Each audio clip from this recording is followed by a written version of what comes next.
My daughter was rushed into surgery. When I arrived at the hospital, the surgeon quietly pulled me aside and said, "Take your grandchildren and leave the city immediately." Then he handed me an envelope. "Your son-in-law did something terrible. Subscribe to the channel for more stories like this and comment the city you're watching from." My name is Jason, and I'm 66 years old. I never imagined that answering my phone at 2 in the morning would be the moment everything changed. The ringing cut through the silence of my bedroom like a knife, and my hand fumbled for the device on the nightstand. My heart was already pounding before I even saw the number.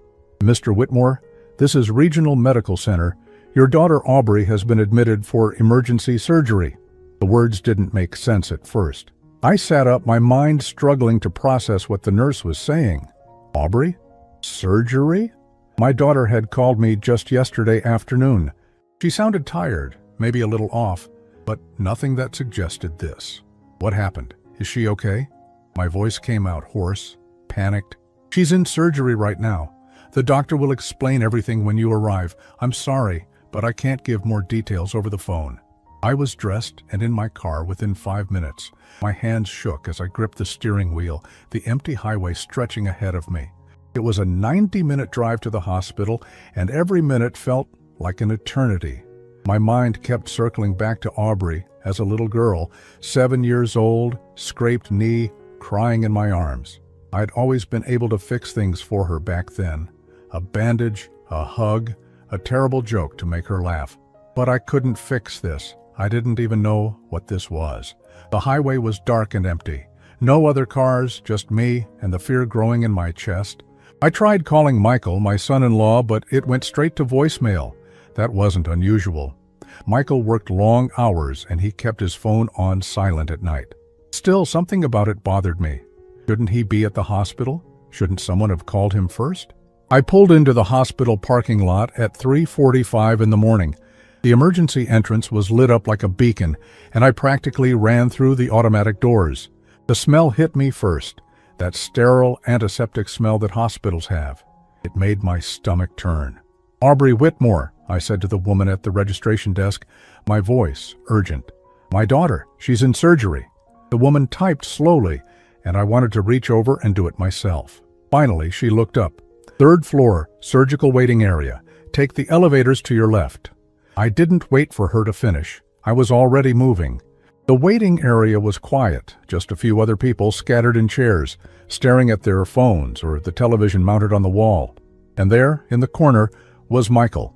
He sat with his elbows on his knees, head down, the picture of a worried husband. But something felt wrong.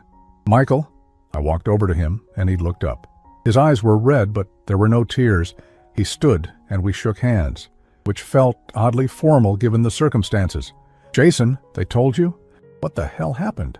I kept my voice low, but the anger was already building. "Why didn't you call me? It all happened so fast."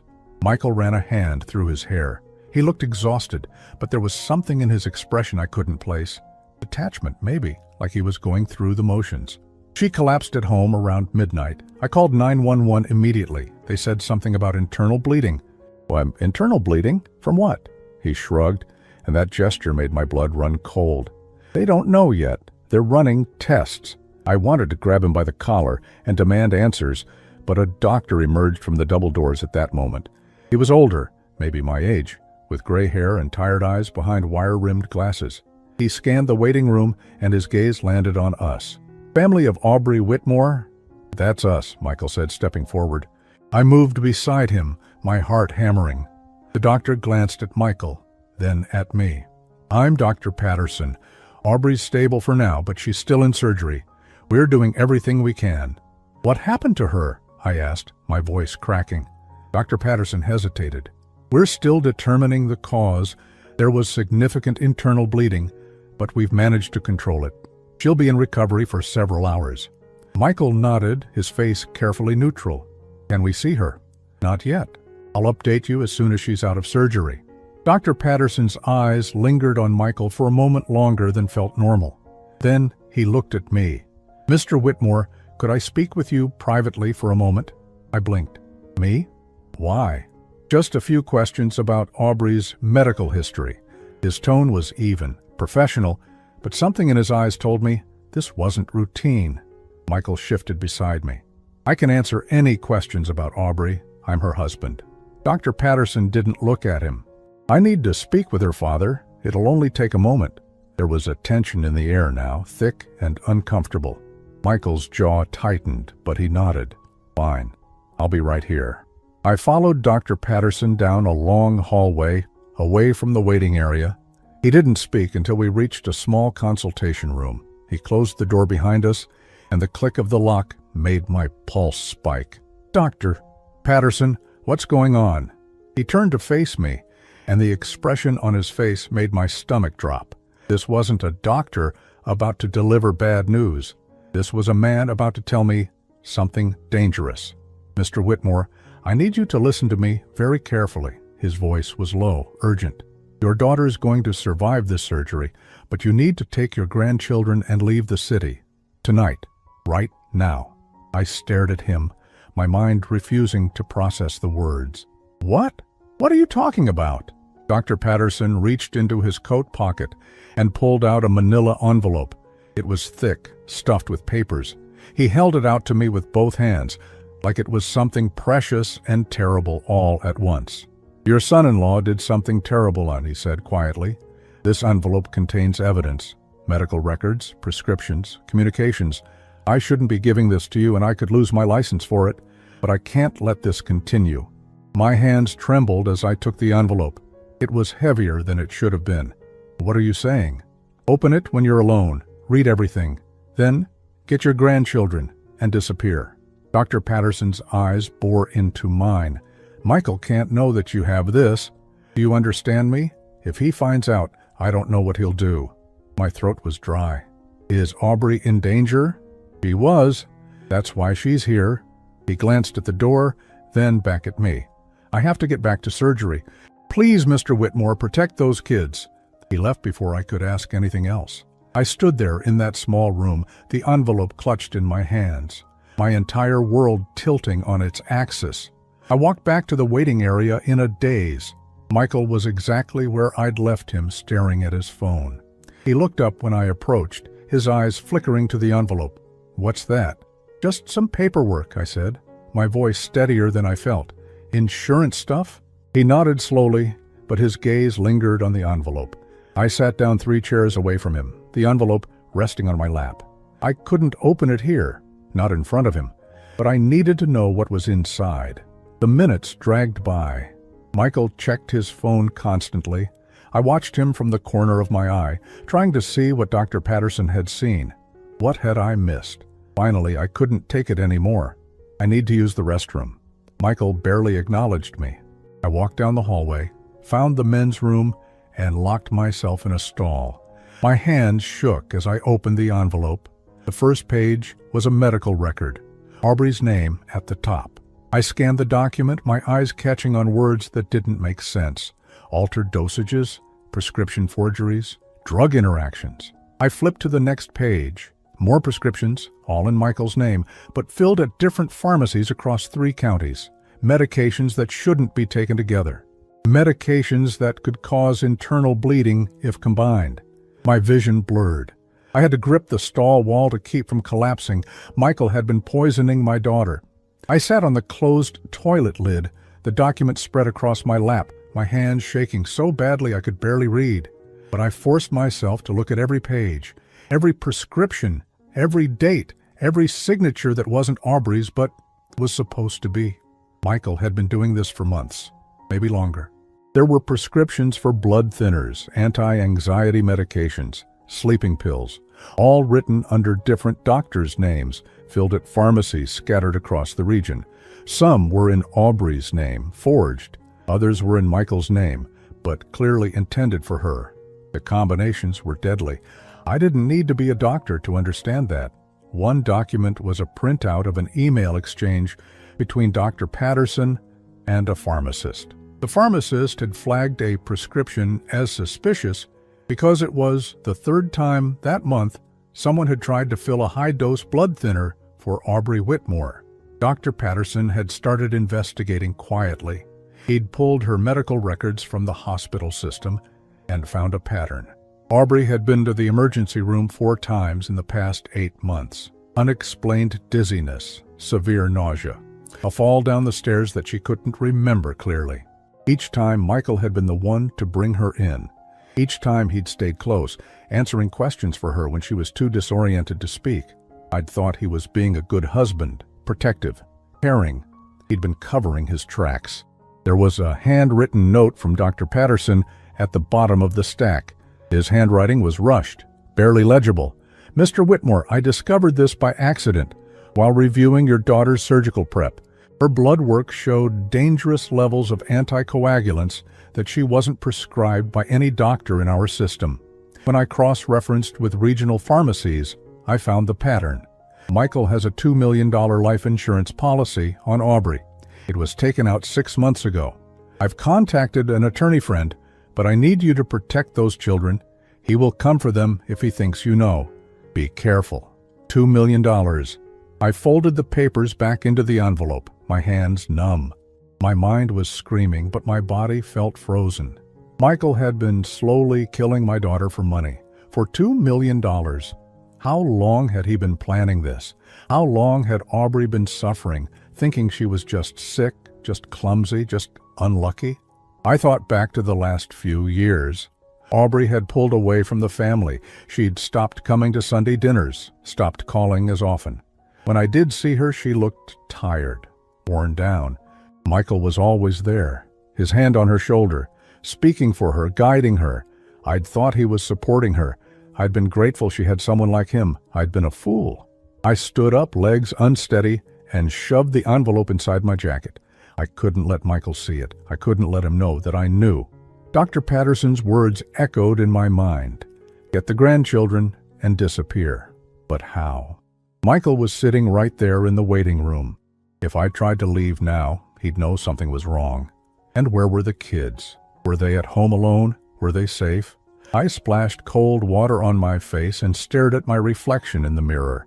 I looked old, scared, but I couldn't fall apart. Not now. Aubrey needed me. My grandchildren Emma and Lucas needed me.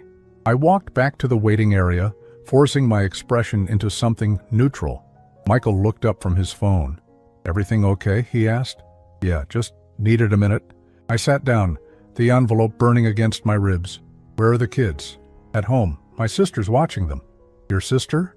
I didn't know Michael had a sister. In the 7 years he'd been married to Aubrey, I'd never met her. "Yeah, she came over after the ambulance left." Michael's voice was smooth, casual. I didn't want to wake them. They don't need to see their mom like this. Something about the way he said it made my skin crawl. I forced myself to nod. "That's good, that's smart."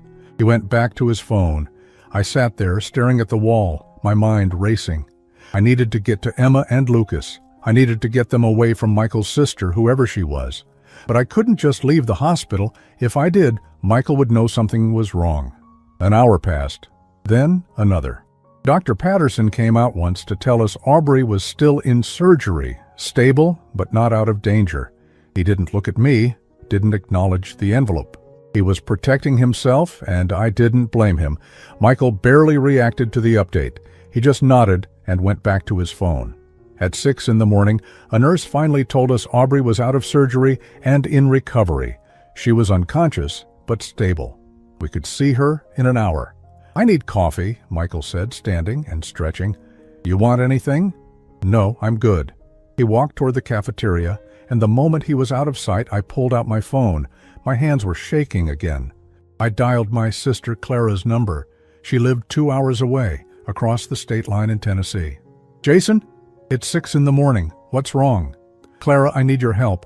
I can't explain everything right now, but I need you to trust me." My voice was low, urgent. "Can you come to Regional Medical Center right now?" "What happened? Is it Aubrey?" "Please, Clara, I need you here, and I need you to bring your car." There was a pause. Then, "I'll be there in 2 hours. Thank you." I hung up before she could ask more questions. Michael came back 15 minutes later with a cup of coffee. He sat down, sipping it slowly, his eyes distant. I watched him, really watched him. The man I'd thought was a good husband, a good father, the man who'd been poisoning my daughter. "Jason," he said suddenly, and I tensed. "I know this is hard, but Aubrey's strong. She'll pull through. I wanted to lunge at him, to scream, to tear him apart with my bare hands. Instead, I nodded. Yeah, she will. At 7:30, a nurse told us we could see Aubrey. She was in a private room, hooked up to machines, her face pale and drawn. She looked so small in that hospital bed, so fragile. Michael stood beside her, holding her hand. I stood on the other side, staring at my daughter, my heart breaking. She was alive, but for how long? If I didn't get her away from him, would he try again? I'll stay with her, Michael said. You should go home, Jason. Get some rest. I'm not leaving. He looked at me, and for just a second, something cold flickered in his eyes. Then it was gone, replaced by that careful mask of concern. Suit yourself. We sat in silence. The machines beeped steadily. Aubrey's chest rose and fell. I counted each breath, willing her to wake up. At 9 o'clock, my phone buzzed. A text from Clara. I'm here. Parking lot B. I stood up. I need to step out for a bit, make some calls. Michael didn't look away from Aubrey. Take your time. I walked out of the room, down the hallway, and out to the parking lot. Clara was leaning against her car, arms crossed, worry etched on her face. What the hell is going on, Jason? I pulled the envelope from my jacket and handed it to her. Read this, all of it. She opened it, her eyes scanning the pages. Her face went white. Oh my God. I need you to help me get Emma and Lucas. They're at Michael's house with his sister. I don't know if she's part of this, but I can't risk it. Clara looked up at me, her eyes wide. You think he'd hurt those kids? I don't know what he's capable of anymore, but I'm not taking chances. She nodded, her jaw set. What do you need me to do? I'll call Michael, tell him I'm going to check on the kids. You follow me there. When I come out with them, we leave. We don't stop. We get them somewhere safe. And then what? Then I call the police. Clara grabbed my arm. Jason, if you're wrong about this, I'm not wrong. I pulled the envelope back from her, my voice breaking. He's been killing her, Clara, slowly. And if I don't stop him, he'll finish the job. She stared at me for a long moment. Then she nodded. Okay, let's go get those kids. I walked back into the hospital with my heart pounding so hard I thought everyone could hear it. Clara was waiting in her car, parked 3 rows behind mine. The plan was simple, too simple, but it was all I had. Michael was still sitting beside Aubrey's bed when I entered the room. He looked up, his expression unreadable. I'm going to head to your place and check on the kids, I said, keeping my voice steady. Make sure they're doing okay. Michael's eyes narrowed slightly. They're fine. My sister texted me an hour ago. I know, but I want to see them. They should hear from family that their mom's going to be okay. For a moment, he didn't respond. He just stared at me, and I felt like he could see right through me. See the envelope hidden in my jacket. See the plan forming in my mind. But then he nodded slowly. Yeah, okay, that's probably a good idea. He stood up and pulled his keys from his pocket. Here, in case Diane's not answering the door right away. She sleeps heavy. I took the keys, my hand steady, even though everything inside me was screaming. Thanks. I'll be back in a couple hours. Tell the kids I love them. The words made my stomach turn. I nodded and walked out, forcing myself not to run. I made it to my car, started the engine, and pulled out of the parking lot. Clara followed at a distance, just like we planned. The drive to Michael's house took 25 minutes. It was a nice neighborhood, the kind with manicured lawns and 2-car garages. The kind of place where people waved at each other and no one expected anything dark to be happening behind closed doors. Michael's house was a 2-story colonial with white siding and black shutters. Aubrey had been so proud when they bought it 5 years ago. She'd sent me pictures of every room, excited about finally having space for the kids to grow up. Now all I could think about was getting them out of there. I parked in the driveway. Clara parked on the street, engine running. I walked up to the front door and used Michael's key. The lock clicked open and I stepped inside. The house was quiet. Too quiet. I stood in the entryway, listening. No television, no voices, nothing. Hello? I called out. Diane? No answer. I moved through the living room, my pulse racing. The kitchen was empty, dishes in the sink, a half-empty coffee pot on the counter. I checked the downstairs bathroom. Nothing. Then I heard it. A faint sound from upstairs, a child's voice. I took the stairs 2 at a time. The sound was coming from Emma's room at the end of the hall. I pushed the door open, and my heart stopped. Emma and Lucas were sitting on the floor playing with building blocks. They looked up when I came in, their faces lighting up. "Grandpa!" Emma jumped up and ran to me. She was 8 years old, all skinny arms and wild curls like her mother. Lucas, 6 years old, followed behind her, quieter but smiling. I crouched down and hugged them both, relief flooding through me. They were okay. They were safe. "Where is your Aunt Diane?" I asked, trying to keep my voice calm. Emma shrugged. "She left." "She left? When?" "A while ago," Lucas said. "She got a phone call, and then she said she had to go do something. She told us to stay in the room and not open the door for anyone." My blood ran cold. "Did she say when she'd be back?" "No." I stood up, my mind racing. Michael's sister had left 2 small children alone in the house. Why? Unless she wasn't really his sister. Unless this was part of the plan. "Listen to me," I said, crouching down again so I was eye level with them. "We need to leave right now. Your mom's in the hospital and she's going to be okay, but I need to take you somewhere safe." Emma's eyes widened. "Mommy's in the hospital. What happened?" "She got sick, but the doctors are helping her. I'll explain everything later. Right now, I need you both to grab your favorite toys and anything you really need. Can you do that for me?" They both nodded, their faces serious. They moved quickly, stuffing things into their backpacks. I walked to Aubrey's bedroom while they packed. I needed to grab some of her things, clothes, documents, anything she might need. I opened her dresser drawer and started pulling out clothes. Then I saw it. A small notebook tucked under a stack of sweaters. I picked it up and flipped it open. It was a journal. Aubrey's handwriting filled the pages. I scanned the entries, my throat tightening. "I feel sick all the time now. Michael says it's stress. Maybe he's right. I fell again today. I don't remember tripping over anything. Michael was worried. He wants me to see a specialist. The medicine Michael picked up for me makes me feel worse, but he says I need to take it. He says the doctor knows best." I closed the journal and shoved it into my jacket with the envelope. This was evidence, proof that Aubrey had been documenting her symptoms without realizing what was happening to her. "Grandpa, we're ready," Emma called from the hallway. I met them at the top of the stairs. They each had a backpack slung over their shoulders. Lucas was clutching a stuffed dinosaur. Emma had her mother's old jewelry box tucked under her arm. "Good job, let's go." We walked down the stairs and out the front door. I was halfway to my car when I heard another car pulling into the driveway. My heart lurched. I turned around. It was Michael. He climbed out of his car, his face calm, but his eyes sharp. He looked at me, at the kids, at the bags in their hands. "Jason," he said slowly. "What's going on?" My mind went blank. I hadn't expected him to leave the hospital. Why was he here? "I'm taking the kids to my place for a few days," I said, my voice steadier than I felt. I figured it'd be easier than them staying here alone. "Alone?" Michael walked closer, his gaze locked on mine. "Diane's here." "She's not. The kids said she left." Michael's jaw tightened. He pulled out his phone and made a call. I could hear it ringing. No answer. He tried again. Still nothing.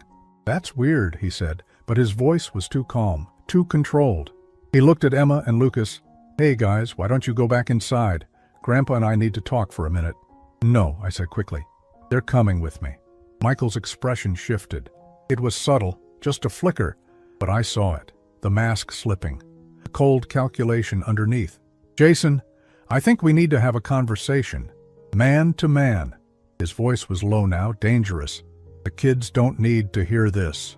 There's nothing to talk about. Aubrey wanted me to take care of them while she's recovering. That's what I'm doing. Aubrey's unconscious. She didn't tell you anything. She told me plenty before this happened." Michael took a step closer. I instinctively moved in front of the kids, my hand going to my pocket where my phone was. Clara was still parked on the street, watching. If this went bad, she'd call the police. At least, that's what I hoped. "You don't know what you're doing," Michael said quietly. "You're going to regret this. The only thing I regret is not seeing you for what you are sooner." His face went blank. For a moment, neither of us moved. Then Emma's small voice broke the silence. "Grandpa, I'm scared." That snapped me out of it. I turned to the kids. "Get in Grandpa's car, right now." They didn't argue. They ran to my car and climbed into the back seat. I followed. keeping my eyes on Michael the whole time. He didn't try to stop me. He just stood there watching, his hands in his pockets. I got into the driver's seat and started the engine. Michael walked up to my window. I didn't roll it down. "This isn't over," he said, his voice barely audible through the glass. I reversed out of the driveway and drove away. In the rearview mirror, I could see him standing there, still as a statue, watching us disappear down the street. Clara followed me. We didn't stop until we were 3 towns over, parked outside a diner. I got out and walked to her car. "What happened?" she asked, her face pale. "He showed up. I don't know how he knew, but he was there." "Did he try to stop you?" "No, but he knows something's wrong. We need to move faster than I thought." Clara nodded. "Where are we going?" "Somewhere he can't find us. I'll figure it out. But first, I need to call a lawyer. And the police." I looked back at my car. Emma and Lucas were sitting in the back seat, their faces pressed against the window, watching me. They looked scared, confused, but they were safe, for now, and I was going to make sure it stayed that way. We ended up at a motel 40 miles outside the city. It wasn't much, just a small roadside place with peeling paint and a flickering neon sign. But it was far enough away that I could breathe. Clara took the kids inside and got them settled while I sat in my car, staring at my phone. I needed to call the police. I knew that. But once I did, everything would become real, official. There'd be investigations, questions, legal procedures, and Michael would know that I'd turned him in. He'd know about the envelope. My hands were shaking as I dialed 911. 911, what's your emergency? I need to report an attempted murder. The words came out steadier than I expected. My son-in-law has been poisoning my daughter. I have evidence. There was a pause. Sir, can you tell me your location? I gave them the name of the motel. Within 15 minutes, 2 police officers arrived. One was younger, maybe 30, with a buzz cut and skeptical eyes. The other was older, a woman with graying hair and a weathered face that had seen too much. I sat with them at a small table in Clara's motel room while Emma and Lucas watched cartoons on the bed, oblivious to the gravity of what was happening. Mr. Whitmore, the older officer said, pulling out a notepad. Start from the beginning. I told them everything. The phone call at 2 in the morning, the hospital, Dr. Patterson, the envelope, the prescriptions, the life insurance policy, Aubrey's journal entries. By the time I finished, both officers were silent. Do you have the documents with you? The woman asked. I pulled the envelope from my jacket and handed it to her. She opened it carefully, her eyes scanning the pages. The younger officer leaned over to look, his skepticism fading with each page he read. This is serious, the woman said finally. If these documents are legitimate, we're looking at attempted murder, possibly multiple counts. They're legitimate. Dr. Patterson risked his career to give those to me. We'll need to speak with him, and we'll need to get official copies of these medical records through proper channels. She looked at me, her expression softening slightly. Mr. Whitmore, you did the right thing coming to us, but I need you to understand something. This is going to be a long process. We'll need to investigate, gather evidence, build a case. It could take weeks, maybe months. My daughter doesn't have months. He tried to kill her once. What's stopping him from trying again? We'll place a protective detail at the hospital. No one will be able to get to her without going through us first.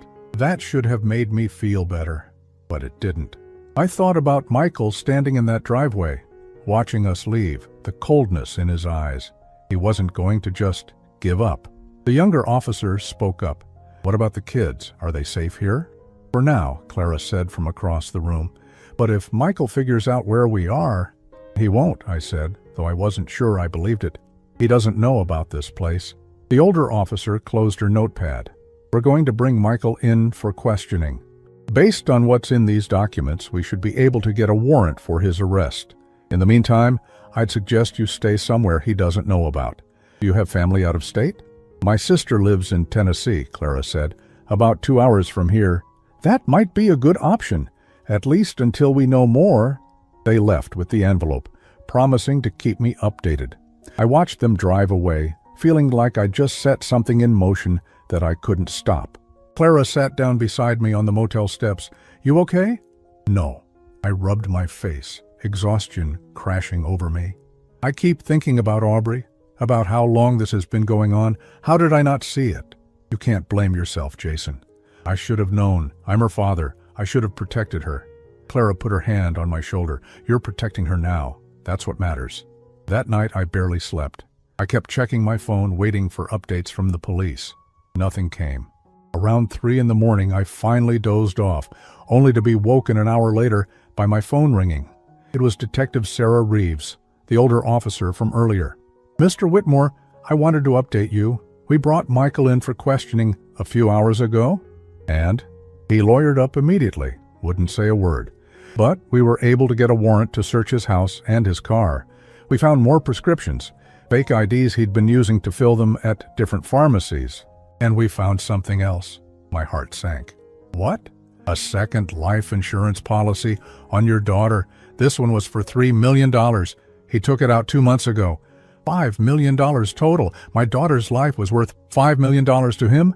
There's more, Detective Reeves continued. We ran his background. Turns out Michael's been married before. Twice, actually. What? His first wife died 6 years ago. House fire. Ruled accidental at the time. His second wife died 3 years ago. Carbon monoxide poisoning. Also ruled accidental. I felt sick. He killed them. We're reopening both cases. If we can prove a pattern, it'll strengthen the case against him. But Mr. Whitmore, I need you to understand that this is going to get messy. Michael's lawyer is already claiming that you're making false accusations because you don't like him. He's going to try to paint you as a vindictive father-in-law. I don't care what he says. I have the evidence. I know. And we're building a strong case, but it's going to take time. In the meantime, stay where you are. Don't contact Michael. Don't go back to the hospital. We'll handle this. She hung up.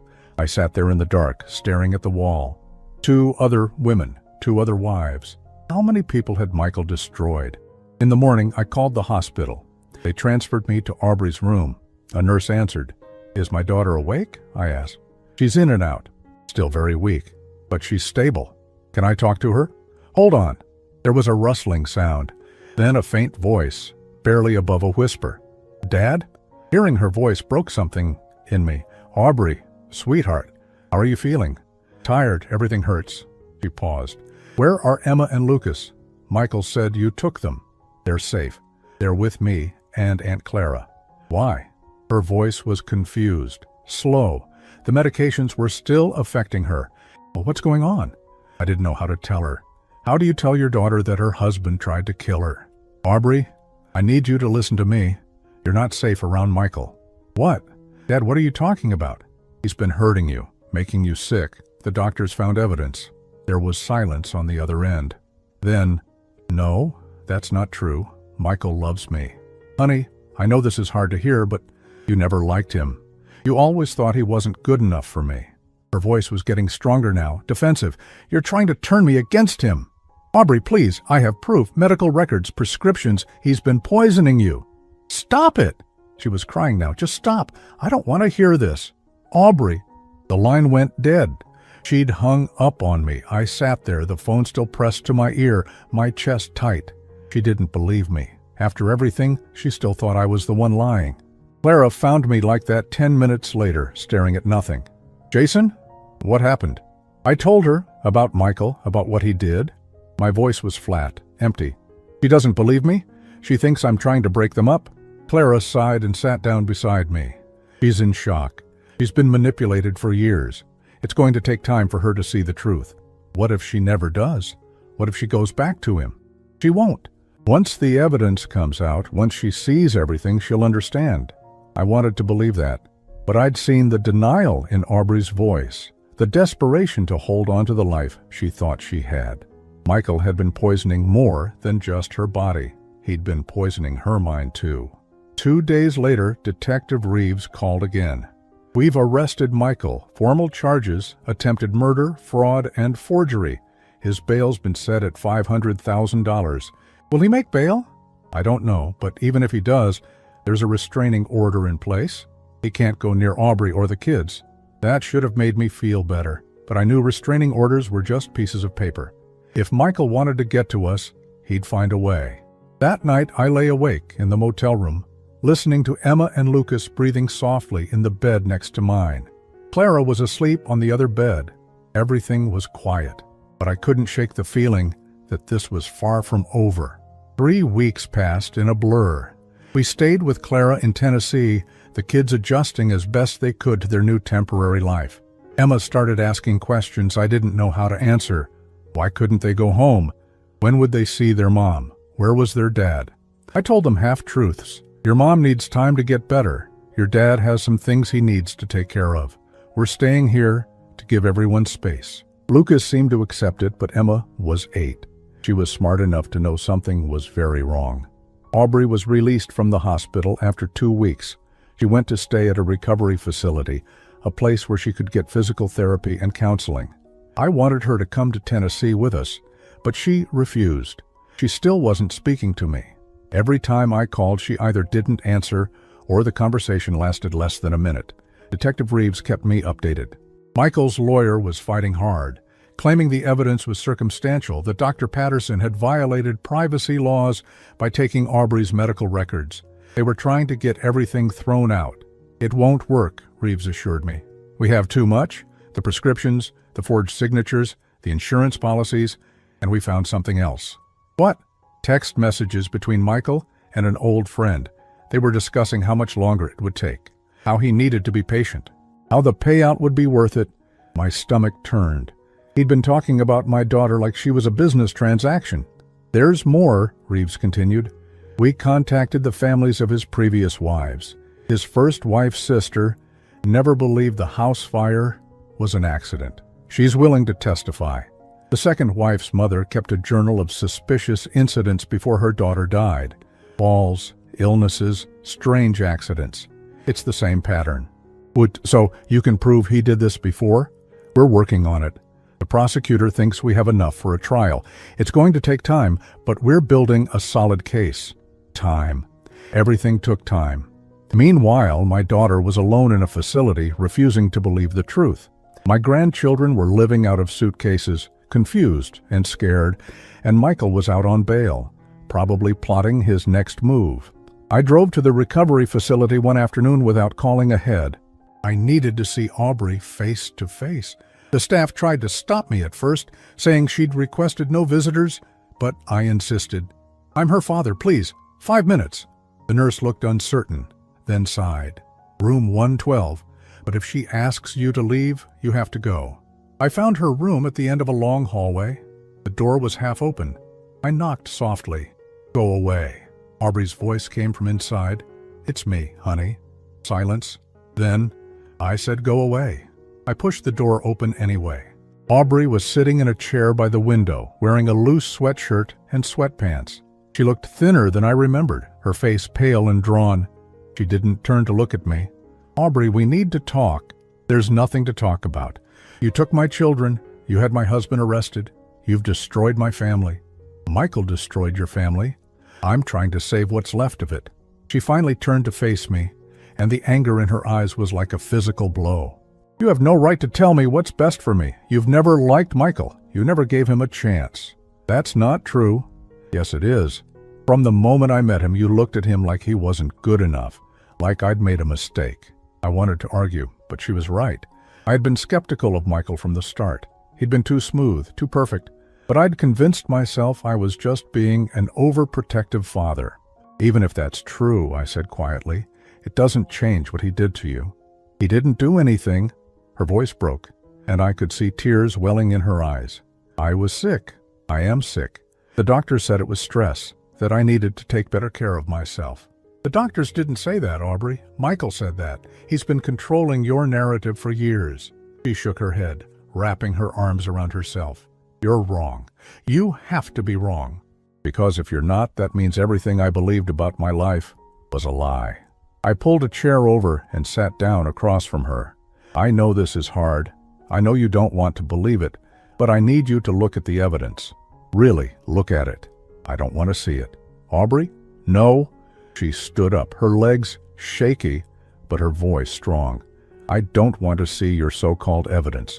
I don't want to hear about prescriptions or insurance policies or whatever else you think proves something. I want my life back. I want my husband back. I want my children back. Your children are safe. That's what matters. They're scared and confused. Emma called me yesterday asking why she can't come home. What am I supposed to tell her? Tell her the truth. Aubrey laughed, but there was no humor in it. The truth.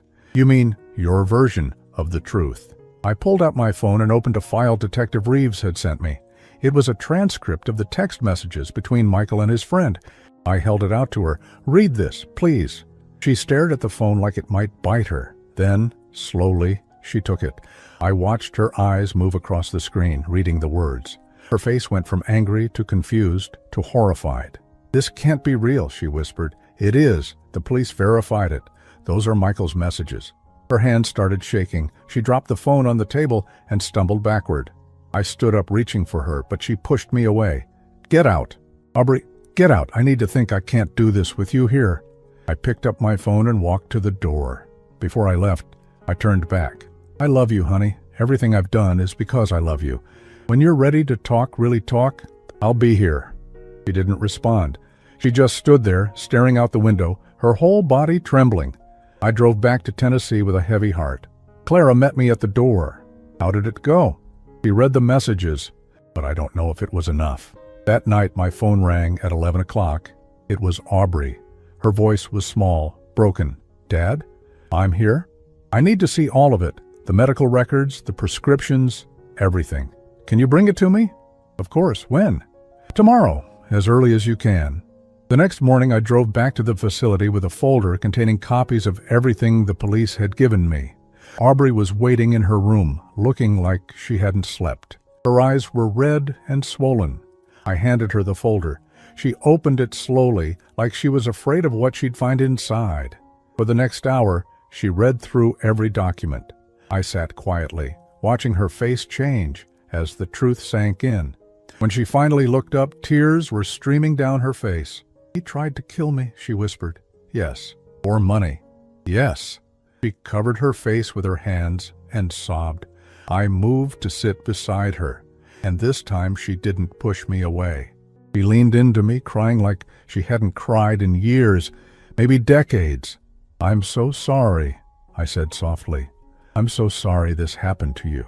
I thought I was going crazy. I thought it was my fault. Every time I felt sick, every time I fell, he'd look at me with this concerned expression and tell me I needed to be more careful. And I believed him. She pulled back, wiping her eyes. How could I have been so stupid? You weren't stupid. He's a manipulator. He's done this before to other women. You couldn't have known. The kids, she said suddenly, her eyes widening. Emma and Lucas, did he ever? No. The police found no evidence that he hurt them. I think they were only valuable to him as leverage to control you. She closed her eyes, relief washing over her face. Then anger replaced it. I want to testify. When this goes to trial, I want to tell everyone what he did. Are you sure? It's going to be hard. I'm sure. Her voice was steady now, stronger than I'd heard it in weeks. He took everything from me. My health, my sense of safety, my trust. I'm not letting him take my voice too. 2 months later, the trial began. The courtroom was packed. Michael sat at the defense table in a suit, looking every bit the respectable husband wrongly accused. But I knew better now. We all did. The prosecutor laid out the case methodically. The prescriptions, the forged signatures, the life insurance policies, the text messages, the testimony from the families of his previous wives. Dr. Patterson took the stand and explained how he'd discovered the pattern. He was calm, professional, unshakable. Michael's lawyer tried to discredit him, claiming he'd violated patient privacy laws, but the judge shut it down. Then Aubrey testified. She walked to the stand slowly, still recovering physically, but when she spoke, her voice was clear and strong. She told the jury about the years of being sick, about trusting Michael to take care of her, about the pills he'd give her, the meals he'd prepare, the way he'd isolated her from friends and family. I thought he loved me, she said, looking directly at Michael, but he was killing me, slowly, and I almost let him succeed. Michael's face remained blank, but I saw his jaw tighten. The trial lasted 3 weeks. The jury deliberated for 2 days. When they came back, the verdict was unanimous, guilty on all counts. Michael was sentenced to 25 years in prison, without the possibility of parole. As they led him away, he looked at me one last time. There was no remorse in his eyes, just cold, empty calculation. He'd lost, and he knew it. 6 months after the trial ended, I stood in the kitchen of Aubrey's new apartment, watching her cook dinner for the first time in what felt like forever.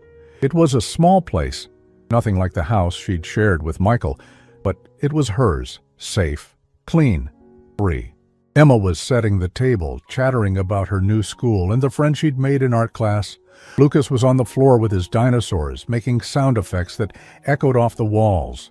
Normal sounds, happy sounds. Aubrey turned from the stove and caught me watching. She smiled, and it reached her eyes. Real, genuine. "You okay, Dad?" "Yeah," I said, my throat tight. "Just thinking about how far we've come." She wiped her hands on a towel and came over to hug me. "We wouldn't have come anywhere if it weren't for you. You saved my life. You saved your own life. I just gave you the chance to fight back." She pulled away, her eyes serious. "No, you did more than that. You believed me when I couldn't believe myself. You protected my children when I was too weak to do it. You never gave up, even when I pushed you away." I thought back to that morning in the hospital, to Dr. Patterson handing me that envelope, how scared I'd been, how close we'd come to losing everything. I almost didn't do it, I admitted. When Dr. Patterson first gave me those documents, I sat in that bathroom stall thinking about how easy it would be to just ignore it, to convince myself I was overreacting, to let things go back to normal. But you didn't. No, because somewhere deep down, I knew. I'd been ignoring the signs for too long, the way you pulled away from the family, how tired you always looked. The accidents that didn't quite make sense. I'd told myself Michael was taking care of you, but the truth is, I'd just been too scared to look closer. Aubrey squeezed my hand. We both missed things, but we're not missing them anymore. The timer on the oven beeped, and she went back to pull out a casserole. The smell filled the apartment, warm and comforting. Emma finished with the table and came over to grab plates. "Is this like Thanksgiving?" she asked, looking between us. "Kind of," Aubrey said. "We're celebrating being together." "Can we do this every week?" Aubrey glanced at me, and I saw the hope in her eyes mixed with uncertainty. She was still rebuilding, still learning to trust herself again, but she was trying.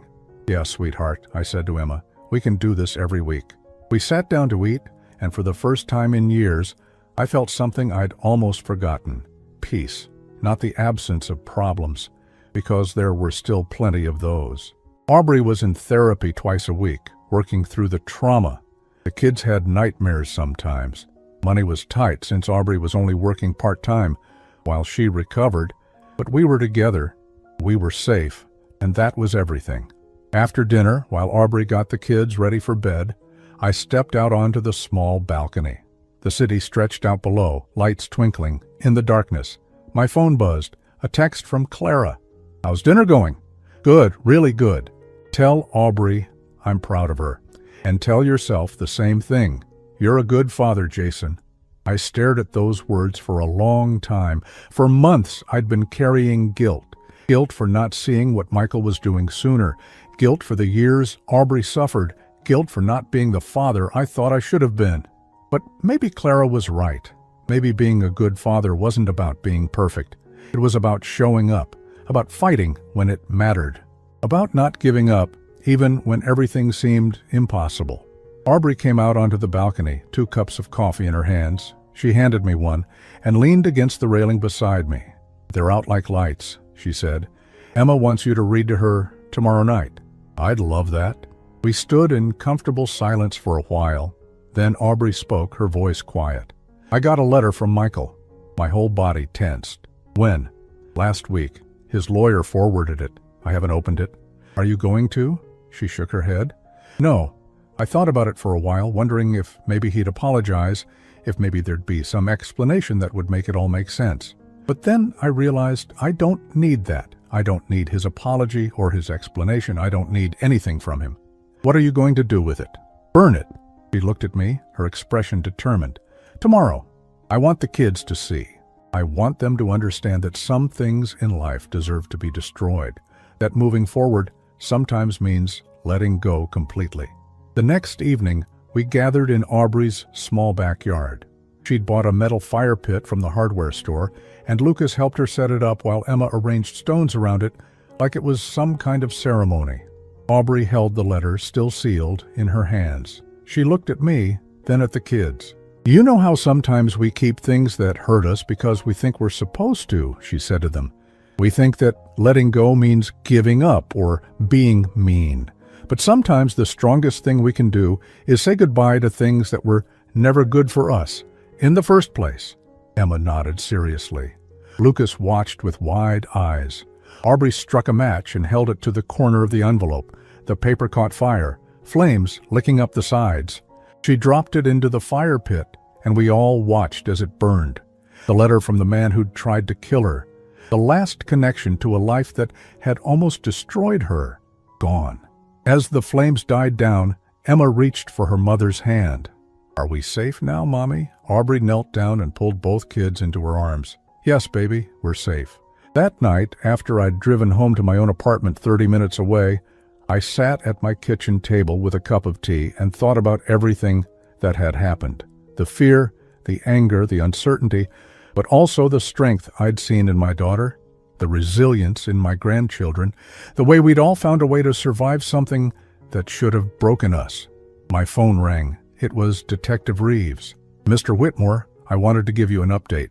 We've reopened both cold cases on Michael's previous wives. Based on the evidence from your daughter's case, we're confident we can build strong cases there too. Will there be more trials? Possibly. The families deserve justice, and Michael needs to answer for everything he's done." After she hung up, I thought about those other women, the ones who didn't survive, the families who'd spent years wondering what really happened. They'd finally have answers. It wouldn't bring their loved ones back, but maybe it would give them some peace. 3 months later, Aubrey called me in the middle of the day. "Dad, I got a job offer." "That's great. Doing what?" "Working with a nonprofit that helps domestic violence survivors. They want me to speak at events, help with outreach, train counselors on recognizing signs of poisoning and medical abuse." I heard the excitement in her voice, but also the nervousness. "How do you feel about it?" "Terrified, but also like it's what I'm supposed to do, like maybe everything I went through happened for a reason, so I could help other people. I'm proud of you, honey. I start next month. And Dad, they want to pay me $45,000 a year. It's not a lot, but it's enough. I won't need to rely on anyone else. I can take care of my kids on my own." That number meant more than just money. It meant independence, security, a future built on her own terms. A year after Michael's sentencing, we all gathered at my place for Thanksgiving. Aubrey looked healthy, her cheeks full of color, her eyes bright. She'd gained back the weight she'd lost, and then some. Emma and Lucas ran around the yard playing with Clara's grandkids who'd driven down for the holiday. As I carved the turkey, I looked around the table at everyone gathered. My sister Clara, who'd dropped everything to help when we needed her most. Aubrey, who'd found strength I didn't know she had. Emma and Lucas, who were learning that family meant people who protected you, not hurt you. "Can I say something?" Aubrey stood up, her glass of sparkling cider raised. Everyone went quiet. "A year ago, I was in the hospital, not sure if I'd survive, not sure if anything in my life had been real. But I did survive. We all did. And I want to thank every single person at this table for refusing to give up on me, even when I'd given up on myself." She looked at me, tears in her eyes. "Especially you, Dad. You saw the truth when I couldn't. You fought for me when I didn't have the strength to fight. You saved my life, and I will spend the rest of my life making sure you know how grateful I am." I couldn't speak. I just nodded, my own eyes burning with tears. "So here's to second chances," Aubrey continued, her voice stronger now, "to finding light in the darkest places, to building something beautiful from the ashes, and to family, the real kind, that shows up when it matters." We all raised our glasses. As I looked around that table, I realized something. We'd been through hell. We'd lost things we'd never get back, time and innocence and peace of mind. But we'd gained something too. We'd gained truth. We'd gained strength. We'd gained each other, really truly gained each other, in a way we never had before. That night, after everyone had gone home, I sat on my porch with a blanket wrapped around my shoulders. The November air was cold, but I didn't want to go inside yet. I thought about that envelope Dr. Patterson had handed me in the hospital, how heavy it had felt in my hands, how much it had changed everything. If he hadn't given it to me, Aubrey would probably be dead by now. Michael would have tried again. Succeeded eventually, and I would have spent the rest of my life wondering if I could have done something to save her. But I had saved her. We'd saved each other. My phone buzzed with a text from Aubrey, just a photo. Her and the kids on her couch, all three of them smiling, Emma making a silly face, Lucas holding up his dinosaur. Below it, 3 words. "Thank you, Dad." I looked at that photo for a long time. Then I typed back, "I love you, always." The past would always be there. The scars wouldn't disappear, but we were building something new, something real, something worth fighting for. And for the first time in a very long time, I wasn't afraid of what tomorrow might bring. We were finally, truly free.